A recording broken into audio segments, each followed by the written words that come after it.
Fala pessoal, sejam bem-vindos ao canal Bitgráfico. Aqui quem fala é o Tainan. Hoje é o dia 4 de outubro de 2022, uma terça-feira, começando mais uma semana e mais um dia de Bitcoin subindo. E aí, Tainan, será que agora a gente vai? Será que agora o Bitcoin vai engatar uma alta e reverter e vai iniciar um movimento consistente? O que está causando esse movimento? É disso que eu vou falar nesse vídeo de hoje. Antes de começar, eu peço encarecidamente que você deixe o like aí embaixo. É assim que o YouTube reconhece que esse conteúdo é bom e que você quer que esse canal continue trazendo mais conteúdos como esse. Não se esqueça de se inscrever no canal e ativar o sininho para receber as notificações dos vídeos e análises que eu posto aqui diariamente.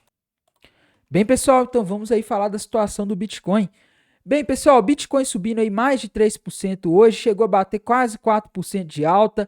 Bitcoin e as altcoins também subindo. Hoje a Matic subindo mais de 4%. Daqui a pouco já vou falar dela, da minha posição nela. E, pessoal, o que a gente vê aqui olhando só o gráfico, tá?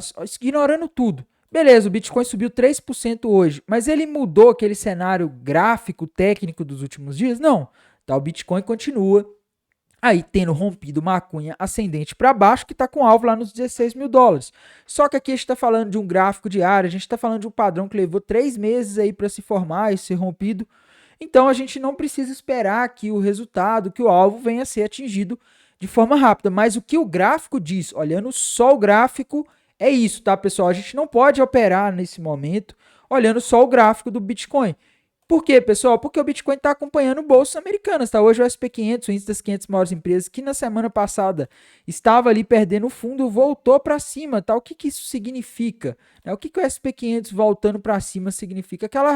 Aquele suporte que ele estava rompendo na semana passada, ele voltou para cima dele, tá? E hoje ele abriu até com um gap de alta aí, né? Mas e aí, será que vai continuar? O que está por trás desse movimento? Pessoal, eu penso o seguinte, tá? O gráfico ele não diz tanta coisa nesse momento. A gente tem que olhar principalmente o que está causando esse movimento. E se o Bitcoin está acompanhando essa bolsa americana, o que está causando esse movimento nas bolsas americanas hoje? Por que elas estão subindo? E a resposta está nos eventos, tá? Hoje a gente teve um evento que fez o mercado ficar otimista. A oferta de empregos George lá nos Estados Unidos diminuiu, tá? Teve menos vagas. Aquela relação que estava na casa dos dois candidatos por vaga, de 2 vagas por candidato, aliás, diminuiu. Tainan, mas isso é ruim, isso é desemprego aumentando. Não necessariamente para o mercado, pessoal. O que o mercado tem medo agora? Ele tem medo do Fed ser duro nas próximas reuniões, apertar a política monetária. Quanto mais você sobe juros, menos interessante fica investir em ativos de risco.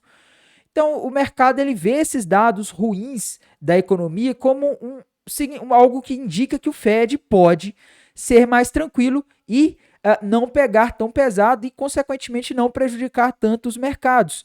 Além disso, pessoal, hoje de manhã o Banco Central australiano surpreendeu. Ele foi um dos primeiros bancos centrais no mundo aí a mudar a estratégia. Era esperado que o Banco Central da Austrália desse 0,5% de alta na taxa de juros lá, e ele deu 0,25%. Tainan, o que isso tem a ver com os Estados Unidos?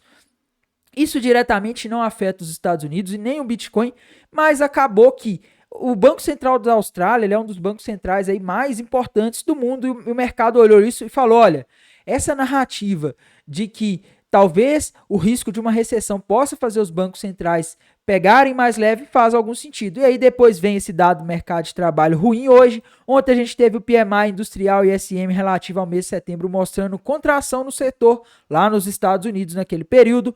Então a gente tem dois dados ruins que são bons para o mercado. Infelizmente, tá, pessoal? O mercado ele vê isso como bom e o Bitcoin acompanhou essa alta hoje das bolsas americanas. A alta das bolsas americanas hoje, pessoal, ela foi uma das mais fortes desde 2020, tá? Então é basicamente isso e eu penso que para a gente entender o que vai acontecer, se o mercado vai continuar subindo, não adianta a gente olhar só os gráficos. Os gráficos não estão dizendo muitas coisas, eles não estão muito claros. A única coisa que a gente vê é que a tendência principal é de baixa. E quando a gente vai olhar aqui o que tem para amanhã, a gente tem 3 dados importantes e 2 mais importantes de todos. A gente tem a variação de empregos ADP relativa ao mês de setembro, informação do mercado de trabalho. A gente não deve deixar de olhar às 9h15 da manhã, tem grande probabilidade de mexer com o mercado. Se esse dado vier como esse dado de hoje, o de segunda-feira, ruim, mostrando que o mercado de trabalho está se contraindo, que a economia está indo mal, isso pode ser bom para os mercados podem reagir bem. Às 11 horas da manhã, amanhã a gente vai ter O PMI e SM de produtos não manufaturados relativos ao mês de setembro, dado muito importante. Então, às 9h15 e 11 horas da manhã, a gente pode ter bastante volatilidade. E galera, lembrando, volatilidade não significa necessariamente que vai subir ou que vai cair, tá? Para mim, o dado mais importante dessa semana é o que vai ter na sexta-feira, às 9h30, o payroll. Esse dado é muito importante, pessoal. Esse dado aí é o dado que o mercado inteiro está olhando. Então é basicamente isso, pessoal. O que está acontecendo é o mercado começou a apostar que o Fed vai começar a pegar mais pesado, assim como a pegar mais leve, aliás, né? Porque existe o risco de uma recessão. Mas não é isso que os membros do Fed que andam falando dizem, tá? Eles falam, olha, independente de uma recessão, nosso objetivo é fazer essa inflação convergir para 2%, tá? A gente vai fazer o que for necessário. Então, a gente continua naquele cenário de incerteza, mas no geral, pessoal, eu vejo que os fundamentos não mudaram, tá? Eu tô vendo aí o mercado reagindo bem, e sim, é normal, a gente viu isso acontecer lá em junho, final de junho, a julho e agosto, o mercado subiu lá nos Estados Unidos, a gente viu o mercado de criptomoedas acompanhar, a Ethereum que estava na hype subiu bastante, e as moedas que estavam na hype também, mas não necessariamente os fundamentos macroeconômicos e geopolíticos mudaram, a gente continua tendo o Fed precisando de subir os juros. A gente viu o último PCI que veio ruim, muito pior do que o esperado. A gente está vendo aí a inflação continuar aumentando nos Estados Unidos e na Europa. A gente continua vendo aquele conflito lá na Europa acontecendo e isso é péssimo para as economias. Então, assim, galera, pode parecer muito para quem está vendo o mercado só cair esse ano, alguma subida, mas eu acredito que ainda não dá para se empolgar, tá? A gente precisa ver algum padrão, precisa ver algum sinal mais claro aí do mercado de reversão. Para mim, um sinal de reversão, pessoal, significa basicamente a gente vê o Bitcoin conseguindo fechar com um candle de força acima dos $25.000 ali, tá? Aí ele formaria um fundo duplo, aí a gente teria um padrão gráfico de reversão, mas por enquanto, infelizmente, tá bem difícil aí de ter uma visão mais clara, tá? Tainan, por que os mercados estão subindo então, se tá difícil ter uma visão mais clara? Pessoal, tava todo mundo muito vendido. A gente viu que o SP500 fechou, perdeu o fundo, e o Bitcoin, ele não perdia, tá? Então a gente via que o Bitcoin ali já estava bem sobrevendido, o SP500 mesmo, tá? Bem sobrevendido, mas é difícil de afirmar que porque ele estava sobrevendido, as coisas mudaram, tá? Então fica difícil. Tainan, teve alguma atualização nas posições? Bem, não sei se vocês assistiram o meu vídeo de domingo, tá? Mas no meu vídeo de domingo eu comentei que eu estava fechando a minha posição short na Matic e na Ethereum. Por que eu fechei essas duas posições shorts, pessoal?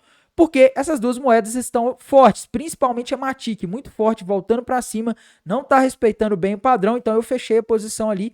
Na Ethereum também, embora a Ethereum continue aí tendo padrões baixistas, ela tá forte, tá? A única posição short que eu mantenho é a na Cardano, que é uma das que subiu menos hoje, subiu 1,8, enquanto o Bitcoin subiu 3,40. Cardano segue fraca, pessoal. Eu vejo um padrão baixista aí na Cardano, vejo aí um triângulo descendente com alvo lá na região dos 20 centavos de dólar. Então vejo aí para Cardano uma perspectiva mais baixista. Vejo sinais aí que indicam que ela pode dar início a um movimento mais prolongado de baixa aí se o mercado voltar a cair, tá? Então sigo mantendo minha posição nela e estou de olho na XRP. Penso que se ela conseguir romper a região dos 41 centavos para baixo, ela pode iniciar um movimento de baixa até a região dos 33 centavos de dólar, tá? Mas não abri posição na XRP ainda, estou só aguardando. E pessoal, como eu venho dizendo, tá? Eu acho que a situação do mercado está bem definida, o mercado está subindo, mas os fundamentos se mantêm ruins, beleza? No mais, pessoal, a gente vai ter que ver esses dados e para mim o mais importante é de sexta-feira. Vamos ver, vamos acompanhando os dados e vou atualizando vocês aqui no canal, na área de comunidades, lá no Telegram e lá no Instagram, beleza? No mais, desejo aí uma ótima terça-feira, uma boa noite, um bom descanso e bons negócios. Até mais, tchau!